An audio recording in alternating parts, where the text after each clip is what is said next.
Bonjour à tous et merci d'être au rendez-vous. Je suis très heureux, on est très heureux d'accueillir aujourd'hui dans nos studios un invité qui est plus connu pour ses talents de comédien que pour ses chansons, mais il a fait quelques incursions dans la musique, dont un duo avec l'Auvergnat bien connu David Becker sur La musique que j'aime.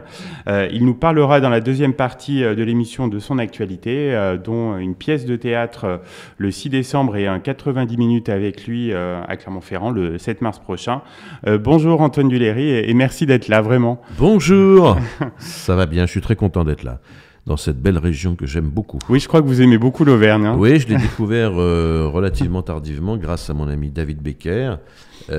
Finalement, c'est une région que je ne connaissais pas très bien et j'avoue que maintenant, j'y suis très habitué et je suis charmé. Comme disait Jean-Paul Belmondo dans Un singe en hiver, je suis charmé, positivement charmé. Alors ce duo avec David, comment il est né ? Il est né parce que David m'a proposé de faire il y a quelques années. D'abord, il m'avait produit pour mon one-man show, où je chante un peu, mais je fais juste un petit montant. Et puis là-dessus, on a beaucoup sympathisé. Et il m'a proposé après de faire un 90 minutes, dont on reparlera peut-être tout à l'heure. Oui, bien sûr, oui. Et qui est un exercice formidable.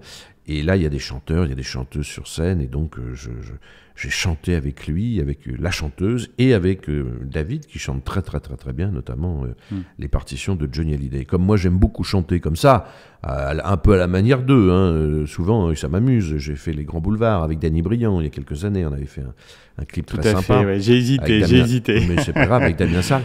Donc j'aime bien, imiter les chanteurs comme Aznavour, tout ça, voilà. Alors c'est pas mon métier, mais c'est vrai que ça fait partie du music hall. Et moi j'aime bien le music hall, donc quand je peux m'amuser à chanter, à imiter, à jouer et à mélanger le tout entre théâtre et cinéma, ça me va beaucoup. Ça me va bien. Et pourquoi ce choix de chanson ? Est-ce que c'est votre préféré de Johnny ? Non, c'est pas ma préférée, mais enfin c'est une chanson que j'aime beaucoup. J'ai rencontré d'ailleurs le parolier Michel Mallory en Corse, je me souviens, avec Johnny, quand j'étais parti en vacances avec Johnny. Donc ça m'a ramené à ça, oui, ça m'a ramené... Non, c'est une chanson que j'aime beaucoup, oui, parce que c'est une chanson vraiment emblématique de Johnny. C'est pas ma préférée. Moi, j'aime bien la période Michel Berger, j'aime bien Tennessee. Ouais. Je crois que ma préférée de toutes, c'est L'Envie. Voilà, mais j'aime beaucoup aussi toute la musique que j'aime, bien sûr, qui est vraiment... on ne peut pas dissocier Johnny de cette chanson qui est quand même merveilleuse, avec des paroles superbes. Puis vous avez eu la chance de bien le connaître. Johnny, on en parlait un petit peu en aparté. Ouais. Oui, j'ai eu la chance de bien le connaître. J'ai connu, je crois, en 2003, 2004. J'avais d'abord fait Le Gang des limousines pour la télé il y a très longtemps. Un film, et pour la télévision, c'était un épisode et dans lequel il jouait le rôle principal. Et dans cet épisode, j'avais un rôle de malfrat. Donc je l'avais croisé un peu, mais bon, je ne le connaissais pas. Puis après, on s'est retrouvés en 2003-2004, parce qu'on devait faire un film ensemble qui malheureusement ne s'est pas fait. Ah oui, mince. Mais finalement, c'est quand même... on est restés vraiment très proches et on s'est retrouvés notamment dans le film Jean-Philippe avec Fabrice Lucchini, qui est un film que je lui ai apporté. Enfin voilà. Donc, et puis après, on a fait 2 autres films ensemble, les 2 films de Lelouch et surtout le dernier, Chacun sa vie, qui est son dernier film. On a une scène absolument génial, je dis pas ça parce que je suis dedans, mais parce que la scène est magnifique. C'est avec Jean Dujardin, Johnny et moi, où Johnny joue son propre sosie. Oui. Donc je sais pas si vous avez vu la scène, mais elle est assez vraiment une scène mythique, et c'est sa dernière scène. Et au milieu de tout ça, voilà, oui, j'ai eu la chance de partir. Il m'a invité plusieurs fois en vacances et j'ai pu voir un Johnny intime et formidable. C'est un homme que j'aimais, au-delà évidemment de la star, de la légende qu'il était. C'est un homme que j'aimais beaucoup et il me manque beaucoup. On imagine. Alors, dans la chanson, vous avez rajouté des paroles pour lui rendre un peu hommage. Oui, justement, je l'ai un peu imité, j'ai fait ça. Donc c'est un duo, effectivement. Ce duo que m'a proposé David, je me suis dit, bah oui, je vais faire un peu à la Johnny, quoi. Donc je chante et je dis, si Johnny, tu m'entends, voilà, je suis là, je suis avec toi. Enfin, j'ai fait de l'impro, quoi. Ce que j'aime, je reviens à ce que je vous disais en préambule, j'aime beaucoup aussi improviser, me lâcher. Donc avec David, ça a fait la farce. Et puis vous êtes amusé aussi pour le clip. Pour le clip, je me suis amusé aussi. Salut, c'est Johnny, ça va? J'aime beaucoup Logo FM parce que je dirais que l'Auvergne a sa radio. C'est vrai, c'est vachement important. Écoute, je suis content parce que David Becker, pour moi, c'est un copain et c'est un producteur, mais c'est avant tout un être humain. Tu vois ce que je veux dire? Oui. Parce Écoute-moi, parce que je vais te dire un truc. Des êtres humains comme lui, il n'y en a plus beaucoup. Voilà. Et pourtant, je peux te dire qu'il a un truc formidable, c'est qu'il est rock'n'roll. Et il est fidèle en amitié.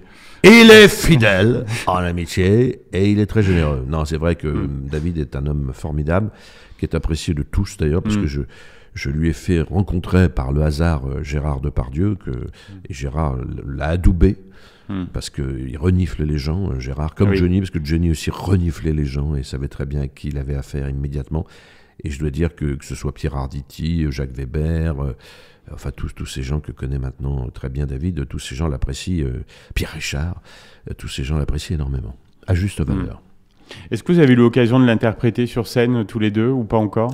Je crois qu'on l'a fait, il me semble qu'on l'a fait sur un 90 minutes, justement, où il est venu, puisqu'il m'interviewe sur ce 90 minutes, il est venu chanter avec moi. Oui, bien sûr, on a chanté ça. Il chante beaucoup mieux que moi. Hein. Enfin, oh là là, moi, je l'accompagne. Vos voix se marient bien. Ouais, mais moi, je suis pas très bon dans les tempos. Et puis, on a déjà chanté ensemble, carrément, dans un concert. Il m'a fait chanter 2 chansons, mais je suis pas toujours bon dans le rythme. Je suis toujours en retard ou en avance. Donc heureusement, David est là pour me récupérer. Lui, c'est un vrai professionnel. Moi, je fais ça un petit peu d'une façon amateur. Ben on va l'écouter en tout cas le morceau. Avec grand voilà, plaisir. On va faire cette pause musicale et puis juste après, on parlera on continuera à parler de votre complicité avec David à travers notamment les 90 minutes avec vous qui auront lieu le 7 mars à Clermont-Ferrand. À tout de suite. De retour pour cette émission en compagnie d'un invité de marque qui nous fait l'honneur d'être à la radio aujourd'hui. Merci encore Antoine Duléry. Alors votre actualité la plus brûlante, c'est une pièce de théâtre Exactement. Par le bout du nez qui aura lieu le 6 décembre à la Maison de la Culture à Clermont-Ferrand. Qu'est-ce que vous proposez au public avec cette pièce ? Écoutez, c'est l'histoire en 2 mots, c'est l'histoire d'un président de la République que j'incarne, qui vient d'être élu et qui doit prononcer son discours d'investiture, mais il ne peut pas parce qu'il a une démangeaison nasale. Ce qui fait que très vite, il ne peut plus parler et faire son discours. Donc, on lui met dans les pattes un psychanalyste dont il n'a absolument rien à foutre au départ. Et puis finalement, il va être obligé de l'écouter. Si vous voulez, je ne vais pas évidemment déflorer l'histoire, mais c'est écrit par les 2 types qui avaient fait le prénom, donc c'est drôle, intelligent, un peu d'actualité, et c'est une psychanalyse en 1h30 alors qu'elle devrait durer 10 ans. Mais voilà, c'est fin, drôle, donc je crois que les gens passent vraiment un très bon moment. On a la chance déjà de l'avoir commencé un peu partout, et à Paris, bien sûr, on l'a joué. Les gens sont très heureux. Il y a plein de rebondissements. Il y a plein de rebondissements, c'est vraiment un duo, c'est un dialogue, on est 2 sur scène. Mais il se passe plein de trucs, et c'est brillant, drôle, profond, émouvant parfois, et on passe un bon moment. Oui, c'est surtout aussi léger. C'est pas psychanalyse. Oui. Quand je dis psychanalyse, on n'est pas dans un truc. C'est rigolo d'ailleurs, parce qu'au départ, encore une fois, le personnage que j'interprète, il en a absolument rien à faire, et il trouve ça complètement con. Il lui dit d'ailleurs, moi, j'ai pas le temps de faire une analyse. Voilà, je viens d'être élu président de la République. J'imagine que vous êtes au courant. Voilà, dans 4h11, je dois prononcer mon discours d'investiture. Alors soyez gentils, donnez-moi quelque chose contre ces foutues démangeaisons, et on en reste là. Et pas du tout. C'est pas du tout ce qui va se passer. Et après, je laisse évidemment le soin aux spectateurs de découvrir. Donc on joue ça. On l'a joué donc 4 mois à Paris, et là on part en tournée.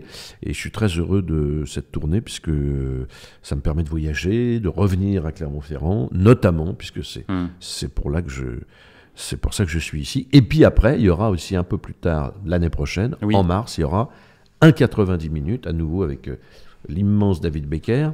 Et j'ai hâte aussi de reproposer un 90 minutes, parce que donc cette formule... c'était pas la première édition. Voilà, mais c'est une formule qui est formidable, puisque c'est... comment dirais-je, j'invite le spectateur dans mon salon. David me pose des questions. Évidemment, j'ai quelques cartouches, comme on dit. Et puis après, on part en live. Donc les gens peuvent me poser des questions. C'est interactif. C'est vraiment interactif. C'est lié au public qui sera là. C'est lié au public qui sera là, qui vient me voir, et qui et je vais raconter des anecdotes que je ne raconte qu'à mes amis intimes. Sauf que là, je vais les raconter. Enfin, des anecdotes évidemment tout à fait convenables, mais que je vais raconter là comme s'ils étaient dans mon salon, quoi. Donc justement, mon intimité, ou tout ce que j'ai pu partager avec Johnny, de drôle, etc., je vais en faire partager mes spectateurs, et puis on va chanter, et puis voilà, et puis c'est un peu comme une partition de jazz, c'est-à-dire qu'il y a quelque chose qui va être... Il y a un fil conducteur, et puis après on part, et moi-même je ne sais pas de quoi va être totalement fait le spectacle, mais sauf dans les grandes lignes. Mais après, ça va être une grande part d'improvisation, et moi j'adore ça. Et j'adore aller. Un plaisir fou là-dessus. Oui. Et puis c'est vraiment sympa, c'est quelque chose de très convivial et que j'avais jamais fait. C'est vraiment l'idée de David d'avoir inventé ce concept qui est vraiment c'est pas du théâtre, mais c'est original, quoi. C'est original. Il y a des chanteurs, ce qui fait que ça donne un truc formidable. C'est pas non plus une interview plombée et chiante, pas du tout. Et puis en même temps, les gens peuvent poser des questions, intervenir. Moi, je peux aller dans la salle si j'ai envie. Enfin, voilà. Je peux faire monter quelqu'un sur scène s'il veut chanter avec moi. Enfin, tout est possible et ça dure 90 minutes, mais souvent ça dure beaucoup plus que 90 minutes parce que je suis tellement bien sur scène. Oui, ça déborde. Ça déborde un peu, ça déborde un peu. Voilà, donc il faut vraiment venir voir ce 90 minutes parce que c'est vraiment très original. Ça se rapproche du musical, quoi. Voilà, moi j'adore le musical. J'ai vu mon temps. Je me souviens quand j'étais très jeune à l'Olympia, et c'était vraiment un showman. Et tout ce qui se rapproche du musical comme ça, avec des musiciens sur scène, je n'ai fait ça qu'avec David, parce que je n'avais jamais fait un spectacle avec des musiciens sur scène, et c'est vrai que ça file une patate, et les gens adorent ça, parce que c'est entrecoupé d'intermèdes musicaux qui sont formidablement joués parce que j'ai une équipe de musiciens, c'est pas des bras cassés, et des chanteuses, tout ça. Non, c'est super, moi je m'éclate, et je crois que le public est très heureux. Antoine, vous avez plus de 40 ans de carrière, un très beau parcours. Vous êtes heureux d'être à la fois un comédien populaire et reconnu aussi par ses pairs. Oui, ça fait plaisir. Moi, vous savez, je n'ai pas eu beaucoup de récompenses. C'est comme ça parce que j'ai fait beaucoup de comédies et c'est vrai. On ne récompense pas toujours la comédie. Mais comme me dit ma femme, ton César, tu l'as dans la rue. C'est-à-dire que tous les gens que je rencontre sont vraiment très gentils, souriants, heureux. Et c'est vrai que d'être populaire, c'est formidable et c'est très agréable. J'ai mis du temps à l'être. J'ai pas été, j'ai été reconnu tardivement, même si on peut dire plutôt vers la quarantaine. Mais c'est vrai que maintenant j'apprécie ça beaucoup. Et quand on me demande quelquefois, ça doit être emmerdant d'être. Non, je dis non, moi je suis très heureux quand on me dit on vous aime bien, faire des photos, signer des autographes. J'adore ça parce que c'est la récompense de tous ces gens qui effectivement me donnent leur amitié. Donc et puis j'ai marqué un peu les esprits avec quelques films, que ce soit Camping ou le commissaire, les séries aussi, le commissaire La Rosière, etc. Donc petit à petit, effectivement, on met une petite empreinte en tout cas, et on se dit si on a donné du bonheur aux gens, c'est déjà formidable. Et puis comme disait Sacha Guitry, que j'aime bien citer, quand il passe le relais à son fils, c'est un mime qui passe le relais à son fils dans 2 bureaux, il lui fait « Tu verras ce que c'est qu'une salle qui rit, c'est formidable ». Mais tu verras, c'est comme une grande vague. Et il dit un truc très beau sur la comédie, mais tu sais, à ceux qui font sourire, on ne dit pas merci, laisse la gloire à ceux qui font pleurer. On n'honore jamais que les gens qui sont tristes. On se souvient toujours si mal de ceux qui nous ont fait du bien. Mais tu verras ce que c'est. Et peut-être qu'un jour, et tu verras, c'est mieux que l'amour, mon fils, peut-être qu'un jour, tu seras populaire. Ah, c'est beau. 2 bureaux, 1937. Et ben, je trouve que c'est toujours d'actualité. Ah oui, complètement. Alors, pour répondre à vos questions, oui, je suis très heureux d'être un acteur, je crois, populaire. Alors, dernière question, Antoine Duléry, est-ce que vous avez d'autres projets en cours dont vous souhaiteriez nous parler ? Alors, j'ai une série qui passe en ce moment à la télé, qui est La Maison d'en face, et j'ai fait une autre série, donc que j'ai fait l'année dernière, et qui passera prochainement, mais je ne sais pas encore quand, qui s'appelle L'Europe buissonnière, c'est un roman de Blondin, qui s'appelle L'île prisonnière, qui est une série policière et écologique en 6 fois 52 minutes qu'on a tourné en Bretagne, et ça va sortir, je pense, fin d'année ou début d'année prochaine. Donc ça, et en tournage, il y a des trucs de prévus, mais pour l'instant, rien n'est signé. Rien n'est signé. Je vais déjà au bout de cette tournée jusqu'à fin décembre, et puis après, on verra. C'est déjà pas mal. Mais il y a des petits trucs dans les tiroirs. Et j'ai un autre aussi projet de spectacle seul, mais autour de la lecture. Voilà, on en reparlera. Très bien, avec plaisir. Vous serez toujours le bienvenu sur cette antenne. Et merci beaucoup. Et merci de nous avoir accordé du temps, et à très bientôt. À bientôt, merci à vous, et vive Logo FM, car n'oubliez jamais, public, l'Auvergne à sa radio.